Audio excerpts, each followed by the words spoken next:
अस्सलामुअलैकुम।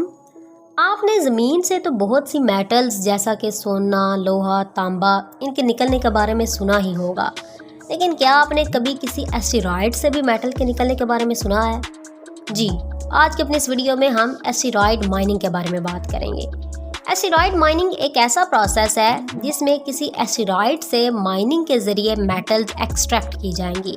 ये सेम उसी तरह का ही प्रोसेस है जैसे हमारी ज़मीन पे होता है। हमारी ज़मीन पे माइनिंग के ज़रिए मुख्तलिफ मेटल्स निकाली जाती हैं। इसमें पहले मैं आपको मेटल्स की फॉर्मेशन के बारे में बताती चलूँ कि मेटल्स ऐसा नहीं है कि हमारी ज़मीन के अंदर बनती हैं या किसी भी एस्टेरॉयड के अंदर बनती हैं, बल्कि ये मेटल्स तब वजूद में आई जब हमारा सोलर सिस्टम वजूद में आया। हमारे सोलर सिस्टम के बनने के दौरान ही मुख्तलिफ रिएक्शंस के नतीजे में ये मेटल्स बन गई, और वही जब सितारे प्लैनेट्स वगैरह आपस में मिले मुख्तलिफ एलिमेंट्स के मिलने से, तो उन्हीं के दौरान ये मेटल्स भी उनके अंदर धंस गई, जो कि अब माइनिंग के ज़रिए निकाली जाती हैं। जैसे कि फ़िलहाल हमारी ज़मीन से ही निकाली जा रही हैं, लेकिन एस्टेरॉयड माइनिंग का भी कंसेप्ट लिया जा रहा है और बहुत थोड़ा सा मिकदार में मेटल वगैरह को ज़मीन पे मटेरियल वो लाया भी गया है। तो अब इसमें हम देखते चलें कि एस्टेरॉयड माइनिंग का फ़ायदा क्या है।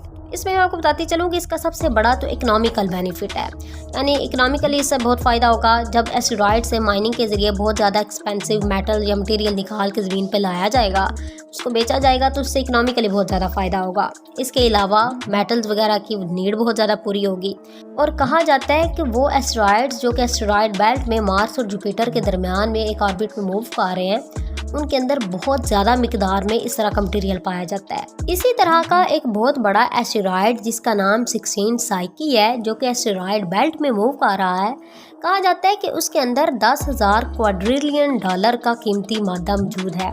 जी, इतना ज़्यादा कीमती सामान जो कि हमारी ज़मीन पे अभी तक जितना पैसा है या जितनी कीमती अशिया है, उन सबसे ज़्यादा कीमती मटेरियल सिर्फ उस एक एस्टेरॉयड के अंदर मौजूद है। अब अगर हम एस्टेरॉयड माइनिंग की हिस्ट्री के बारे में बात करें, 1969 से पहले ये सिर्फ एक ख्याली बात थी, हाइपोथेटिकल कंसेप्ट था, क्योंकि कोई इसके बारे में बस सोचा गया कि ये हो सकता है। लेकिन 1969 में मून की लैंडिंग के बाद इसको लेके नई राहें खुली। ये सोचा गया कि नहीं, अगर लैंडिंग हो सकती है तो ज़रूर माइनिंग भी हो सकती है, लेकिन उसके बाद भी ये एक हाइपोथेटिकल प्रोसेस ही रहा। लेकिन अभी 2003 में जापान एरोस्पेस एक्सप्लोरेशन एजेंसी की तरफ से एक रोबोटिक स्पेस क्राफ्ट लॉन्च किया गया जिसका नाम है हायाबुसा था।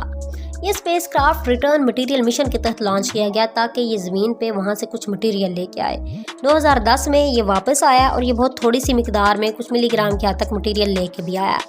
इसके बाद 2014 में इसी का एक सक्सेसर हायाबुसा 2 लॉन्च किया गया, जो कि 2020 में ज़मीन पे वापस आया और तकरीबन 7 ग्राम तक का मटेरियल लेके आया वहाँ से। इसके अलावा एक और मिशन जो भी 2016 में लॉन्च किया गया जिसका नाम ओसाइरस रेक्स है, ये इस मिशन के तहत गया हुआ है कि ये एस्टेरॉयड में माइनिंग के जरिए 60 ग्राम तक का मटेरियल ज़मीन पे वापस लेके आएगा।